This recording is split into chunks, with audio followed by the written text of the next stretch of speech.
Gabby Logan has got candid about her issues with body image as a young gymnast and the toll her father's alcoholism had on her self-worth. The sports presenter, 49, is the daughter of professional footballer Terry Yorath, and she represented Wales in gymnastics, finishing 11th in the 1990 Commonwealth Games. Speaking to Radio Times, Gabby explained how as a teenager she attempted to control her weight by surviving on mono diets of courgettes, cauliflower or oranges. She revealed, "I became a vegetarian, so that I didn't have to eat family meals. But all the time I knew why I was doing it, which is why I don't think I slipped into absolute anorexia or eating disorder. There was a sense in my head that when I finished gymnastics, I'll just eat normally again." She admits that had her sciatica not forced her to quit gymnastics at 17, she may have been at risk of developing a full-blown eating disorder. Gabby even confessed to taking laxatives and making herself sick, before her mum put a stop to it. She said, "Yeah, there were certain points where I was taking laxatives. Then, when I finished gymnastics, I made myself sick a few times. My mum walked in once and was very no-nonsense about it. She said, 'Stop. That's ridiculous. Don't do that.' It did stop me in my tracks and made me think, what am I doing?" Gabby's younger brother Daniel Yorath suddenly collapsed and died from hypertrophic cardiomyopathy in May 1992 when he was 15 and she was 19. She explained how Daniel's death heavily impacted her father, who withdrew from the family, and began drinking to cope. Getting candid about the impact of his alcoholism, she said, "It really does displace your own sense of worth. I felt for a long time, especially in my 20s, like I wasn't quite lovable enough. It's important to reach a point where you realize it's nothing to do with you."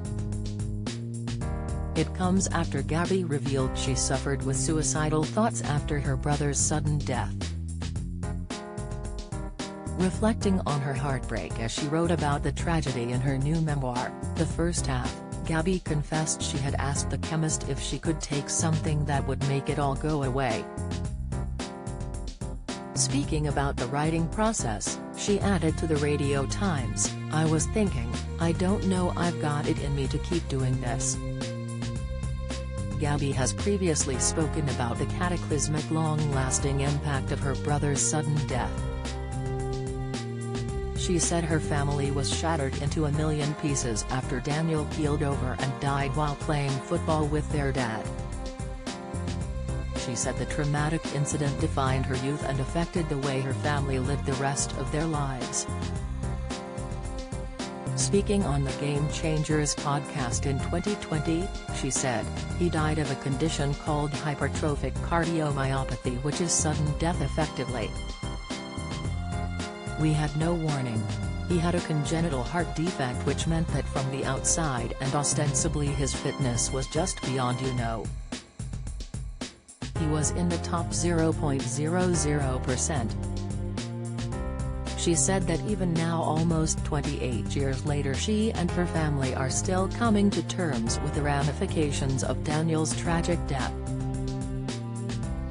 Gabby continued, "Even if someone dies suddenly at 78, it feels young, but they are 78 when a child dies so young. Obviously there is such a fallout among the whole family. It defined the rest of our youth and has defined how the family has gone on from those years, and it leaves its mark in many ways. It was a really hard time for everybody, and to this day the ramifications are still there."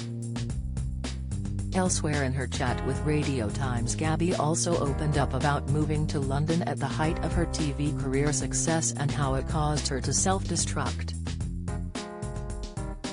She rose to fame when she first appeared on TV in 1996 after being headhunted by Sky Sports.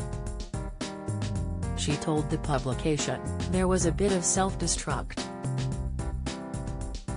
I wasn't abusing drugs, and I wasn't worried about becoming an alcoholic, but I didn't treat myself very well.